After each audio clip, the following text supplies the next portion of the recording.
Hello students, मैं विशाल गुप्ता आपका teacher. कैसे हो आप सब स्टूडेंट्स। इस वीडियो में मैं आपको अकाउंटिंग इक्वेशन के क्वेश्चंस आगे कंटिन्यू कराने जा रहा हूं from the book of T.S.. Grewal. Guys, इस वीडियो में पर्टिकुलरली हम करेंगे क्वेश्चन नंबर 9th और 10th।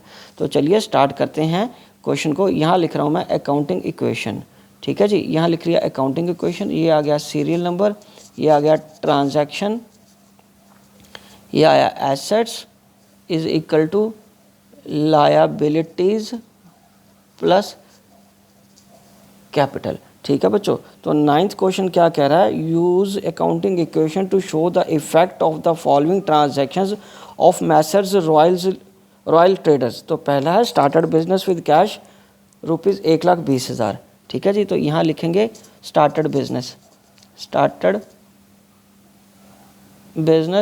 विद कैश, ये आएगा कैश 1,20,000, 0 जमा 1,20,000। तो अब क्या करेंगे, यहाँ पे हम लाइन लगा देंगे और क्या आ जाएगा, ये हमारा इक्वेशन बन गया। तो अकाउंटिंग इक्वेशन में आपको पता है कि assets are equal to liability plus capital. तो ये हमारा क्या बन गया, इक्वेशन।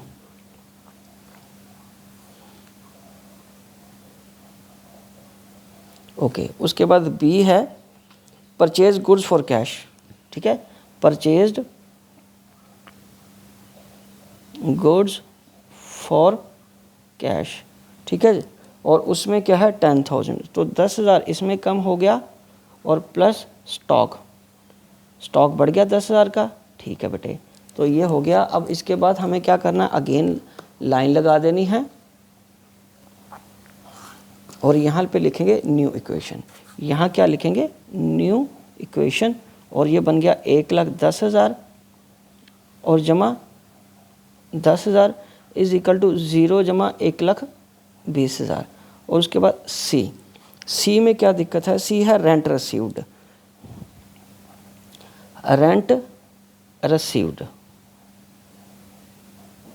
रेंट रसीव्ड कितने का है, 5,000 का। तो कैश आया 5,000 और यहाँ पे इनकम हो गई, और इनकम भी कहाँ चली जाएगी बेटे, कैपिटल अकाउंट में, ठीक है जी। अब उसके बाद क्या आएगा, न्यू इक्वेशन। 1,15,000 जमा 10,000, 0 जमा 1,25,000। और उसके बाद डी में क्या है, सैलरीज आउटस्टैंडिंग। तो सैलरीज आउटस्टैंडिंग, एक तो ये सैलरीज एक्सपेंसेस है, दूसरा ये क्या बन गया, लायबिलिटी। तो यहाँ लिखेंगे आउटस्टैंडिंग एक्सपेंसेस। लायबिलिटी में क्या लिखेंगे, आउटस्टैंडिंग एक्सपेंसेस। और यहाँ पे क्या आ जाएगा बेटे, यहाँ पे हम लिखेंगे आउटस्टैंडिंग एक्सपेंसेस सैलरी के फॉर्म में कितने हैं, 2,000। तो 2,000 यहाँ आ जाएगा और खर्चा 2,000 का माइनस हो जाएगा, और मैं यहाँ पे लगा दूंगा लाइन, ठीक है बच्चे। सैलरी आउटस्टैंडिंग के बाद यहाँ पे लाइन लग जाएगी और इस इधर एसेट्स की तरफ कुछ नहीं आएगा। और यहाँ हम लिखेंगे न्यू इक्वेशन। यहाँ क्या लिखेंगे, न्यू इक्वेशन। तो ये क्या आया, 1,15,000 जमा 10,000 इज इक्वल टू 2,000 जमा 1,23,000। जमा कितना आएगा बेटे, 1,23,000। डी के बाद ई है sold goods for cash 7,000, costing 5,000। Sold goods for cash, costing कितनी है 5,000 की और कैश कितना 7,000 का। तो ये क्या आएगा 2,000। ये कितना आ गया बेटे, 2,000 आ गया। प्रॉफिट आ गया ना 2,000, क्योंकि 5,000 का सामान आपका 7,000 पे बिका कैश में, तो 2,000 आपका प्रॉफिट आएगा। तो यहाँ पे हम लाइन लगा लेंगे और उसके बाद क्या लिखेंगे बेटे, उसके बाद लिखेंगे अगेन न्यू इक्वेशन। ये क्या आ जाएगा, न्यू इक्वेशन। 1,15,000, तो 115 जमा 7, 1,22,000। 1,22,000 plus 5,000 is equal to 2,000 plus 1,21,000, ठीक है जी। और उसके बाद लास्ट में एफ, उसमें क्या करना है, goods destroyed by fire. Goods destroyed by fire, ठीक है। गुड्स डिस्ट्रॉयड बाय फायर में हमारे पास स्टॉक का लॉस हो गया 500 का और लॉस जब वर्ड आया तो वो कैपिटल से माइनस होगा। ठीक है जी। तो अब यहाँ पे लाइन लगा के हम क्या करेंगे, अब इसको लिखेंगे फाइनल इक्वेशन। इसको क्या बोलेंगे बेटा, फाइनल इक्वेशन। तो ये हमारा कैश बन गया 1,22,000 का, लास्ट में 1,22,000 प्लस 4500 इज इक्वल टू 2,000 और 1,20,500। ये मैंने कुछ गड़बड़ किया, ये प्लस करना था, सॉरी। ये आ जाएगा 2,25,000, 2,25,000 में क्या तो 24,500। ठीक है बेटे, ये हो गया। तो यहाँ पे हमारा प्रॉफिट आना था, वो प्रॉफिट ऐड कर लिया मैंने, वो गलती से माइनस का साइन लग गया, तो ये 1,25,000 बन गया। 1,25,000 में ये अगेन 500 माइनस किया तो 1,24,500। ठीक है बच्चे, समझ आ गया। अब हम आंसर मिलाते हैं। कैश आ गया 1,22,000, स्टॉक आ गया 4500, आउटस्टैंडिंग एक्सपेंसेस हमारा 2,000 का, और 1,24,500 हमारा क्या है, कैपिटल का बैलेंस। तो बच्चे यही हमारा आंसर है। तो चलिए अब हम आगे बढ़ते हैं क्वेश्चन नंबर 10 की तरफ। मैं एक बार क्वेश्चन नंबर 9 आपको दोबारा दिखा देता हूँ। आप स्लो करके पॉज करके अपना क्वेश्चन कंप्लीट कर लीजिए, जहाँ भी अगर आपको कोई दिक्कत आ रही है। चलिए आगे बढ़ते हैं अब क्वेश्चन नंबर 10 की तरफ। तो क्वेश्चन नंबर 10 क्या है बेटे, क्वेश्चन नंबर 10 है अकाउंटिंग इक्वेशन। यहाँ आएगा सीरियल नंबर, ये आ गया ट्रांजैक्शन, यहाँ आएगा assets are equal to liabilities plus capital. ठीक है बच्चे, तो सबसे पहले 10th क्वेश्चन में वो क्या कह रहा है, prove that the accounting equation is satisfied in all the following transactions of Suresh. तो सुरेश वाला क्वेश्चन है, and also prepare a balance sheet. ठीक है, तो बैलेंस शीट भी बना देंगे। पहले हमें क्या करना है, इसकी अकाउंटिंग इक्वेशन बनानी है। तो commenced business with cash, commenced का मतलब होता है start, commenced business with cash. Cash कितना आ गया 60,000 इज इक्वल टू 0 जमा 60,000, और उसके बाद यहाँ लग जाएगी लाइन। ठीक है, यहाँ लग जाएगी लाइन और ये आएगा इक्वेशन। इक्वेशन में क्या आ गया 60,000 इज इक्वल टू 0 जमा 60,000। ठीक है बच्चे, अब उसके बाद आपको क्या करना है, सेकंड ट्रांजैक्शन में क्या कह रहा है वो, पेड रेंट इन एडवांस। तो प्री पेड रेंट हो गया, ये तो हमारी पेड एसेट होती है, प्री पेड रेंट तो कितने का है, आई थिंक 500 का। हाँ, 500 कैश में से माइनस कर दो और यहाँ लिख लो प्री पेड रेंट। तो ये कितने का है, अगेन 500 रुपये की एक और एसेट क्रिएट होगी हमारे पास। ठीक है बच्चे, तो इसको हम क्या करेंगे, अब लाइन लगा देंगे। लाइन लगाने के बाद प्रीपेड रेंट इन एडवांस एक ही बात है, प्रीपेड और रेंट। ठीक है, और ये लिखेंगे न्यू इक्वेशन, और ये आ जाएगा 59,500 जमा 500 इज इक्वल टू 0 प्लस 60,000।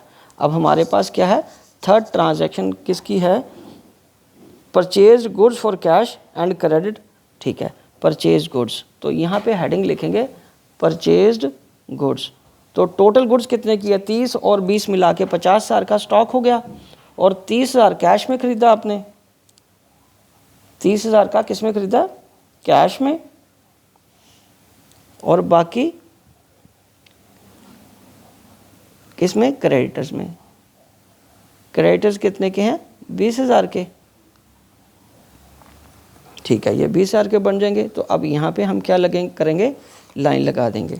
तो उसके बाद क्या आएगा, यहाँ पे लिखेंगे न्यू इक्वेशन। न्यू इक्वेशन में आ जाएगा अब ये 29,500 plus 50,500 is equal to 20,000 plus 60,000। ठीक है बच्चे, अब फोर्थ ट्रांजैक्शन क्या कह रही है, फोर्थ ट्रांजैक्शन है सोल्ड गुड्स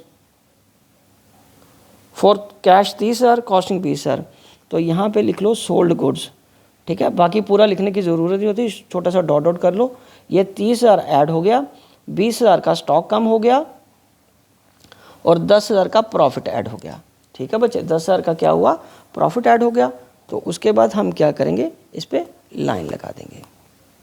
ठीक है जी, और यहाँ आ जाएगा न्यू इक्वेशन। न्यू इक्वेशन में यहाँ आ जाएगा कैश बढ़ गया, ये अगेन 59,500 हो गया, और प्लस स्टॉक अलग से दिखाना था, स्टॉक अलग से दिखाना, इसमें नहीं ऐड करना, ये छोटी सी मिस्टेक होगी मेरे से, इसको अलग कर लीजिए, ये 500 ही रहेगा। ठीक है, सो स्टॉक यहाँ आ जाएगा 50,000 का, हाँ स्टॉक 50,000 का आ जाएगा, ये 50,000 आ गया।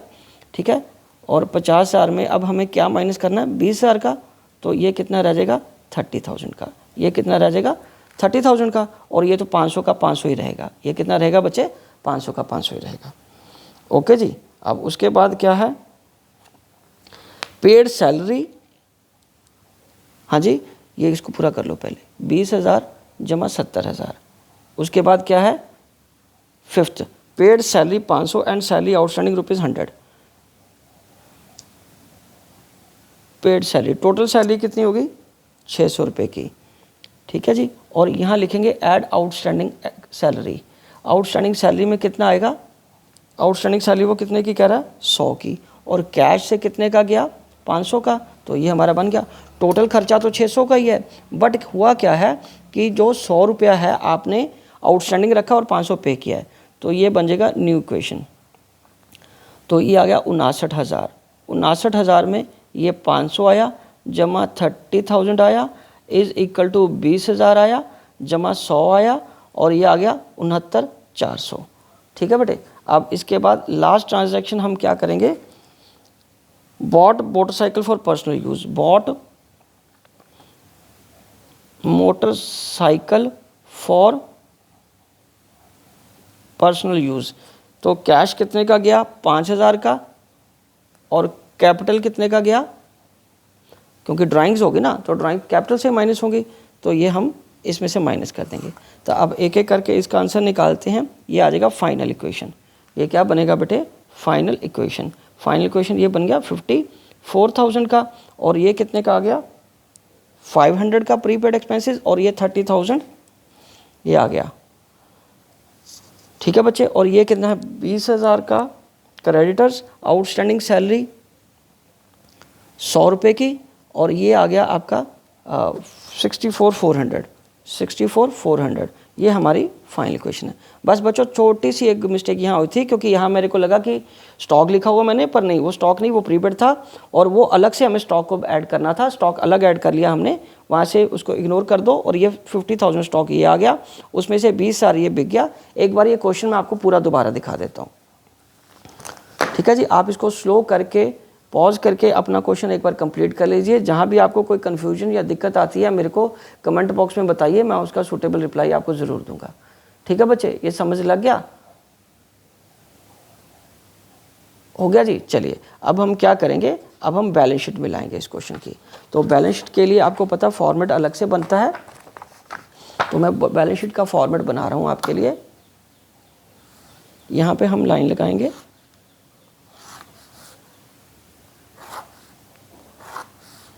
फिगर्स वहीं से उठानी है अकाउंटिंग इक्वेशन से, वो चिंता ना करो आप। बैलेंस शीट, बैलेंस शीट में रुपीज़, ये रुपीज़, यहाँ आएगा एसेट्स, यहाँ आएगा लायबिलिटीज़। ठीक है बच्चे, और तो सबसे पहले हम क्या करेंगे, लायबिलिटी साइड में तो ये वाली साइड आती है, और कैपिटल ये, और ये हमारे पास सॉरी ये रहा 10th क्वेश्चन, और उस दिन क्या हमारे पास ये वाला क्या है एसेट्स आ जाएंगे। 10th क्वेश्चन का हमने लेना है। 10th क्वेश्चन में सबसे पहले लायबिलिटी साइड में हमारे पास क्या है क्रेडिटर्स, क्रेडिटर्स कितने के हैं हमारे पास 20,000 के।